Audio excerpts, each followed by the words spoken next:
അരൂർ മണ്ഡലം തിരിച്ചുപിടിക്കാൻ ഇക്കുറി UDF ഇറക്കിയിരിക്കുന്നത് ഷാനിമോൾ ഉസ്മാനെയാണ്. സ്ഥാനാർത്ഥി പ്രഖ്യാപനത്തിന് പിന്നാലെ പ്രചാരണ രംഗത്ത് സജീവമാണ് ഷാനിമോൾ ഉസ്മാൻ. സ്ഥാനാർത്ഥിത്വത്തിനെതിരെ കോൺഗ്രസിൽ തന്നെ പ്രതിഷേധങ്ങൾ ഉയർന്നിരുന്നു. തനിക്കെതിരായ പ്രചാരണങ്ങൾ മുന്നണിക്ക് പുറത്തുള്ള ആസൂത്രണമാണ് എന്നാണ് ഷാനിമോളുടെ ആരോപണം. അരൂരിൽ മത്സര ചിത്രം തെളിയുമ്പോൾ UDF സ്ഥാനാർത്ഥിയെ ഷാനിമോൾ ഉസ്മാൻ കൂടി കളത്തിലിറങ്ങുകയാണ്. ഇപ്പോൾ ഷാനിമോൾ ഉസ്മാൻ നമുക്കൊപ്പം ചേരുകയാണ്. എന്തായാലും സ്ഥാനാർത്ഥിത്വം പ്രഖ്യാപിച്ചു കഴിഞ്ഞ് ഇനി സജീവമായ മണ്ഡലത്തിലേക്കാണല്ലേ?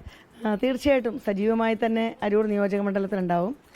വലിയ വിജയപ്രതീക്ഷയിലാണ്. വലിയ ഭൂരിപക്ഷത്തിൽ ഐക്യ ജനാധിപത്യ മുന്നണി ഇത്തവണ അരൂരിൽ വിജയിക്കും.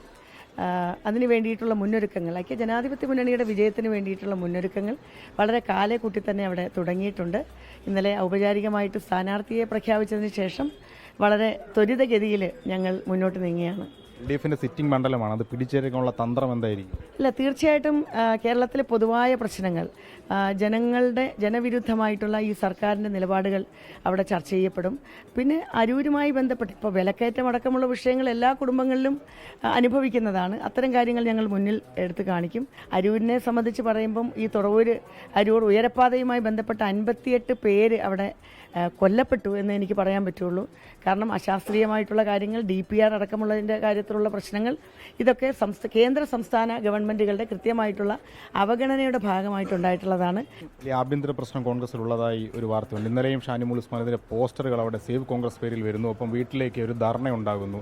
ഇതിനൊക്കെ പിന്നിൽ ആസൂത്രണമുള്ളതായി കരുതുന്നു? അല്ല, തീർച്ചയായിട്ടും കോൺഗ്രസിൻ്റെ ഭാരവാഹികളോ ഐക്യ ജനാധിപത്യ മുന്നണിയുടെ ഭാഗത്തു നിന്നുള്ളവരോ ആരും ഇത്തരത്തിൽ യാതൊരു പ്രതിസന്ധിയും അരൂർ ഉണ്ടാക്കിയിട്ടില്ല, ഇനി നാളുകളിൽ ഉണ്ടാക്കുകയില്ല.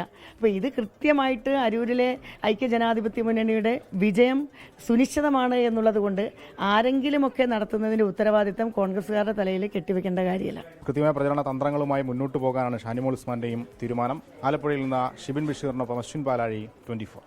ലോകത്തെവിടെയായാലും ഏത് സമയത്തും 24 വാർത്തകളും ഓഗ്മെന്റഡ് റിയാലിറ്റി പാക്കേജുകളും എക്സ്പ്ലെയിനറുകളും വിശദമായി കാണാൻ ഞങ്ങളുടെ YouTube ചാനൽ നിങ്ങൾക്ക് സബ്സ്ക്രൈബ് ചെയ്യാം.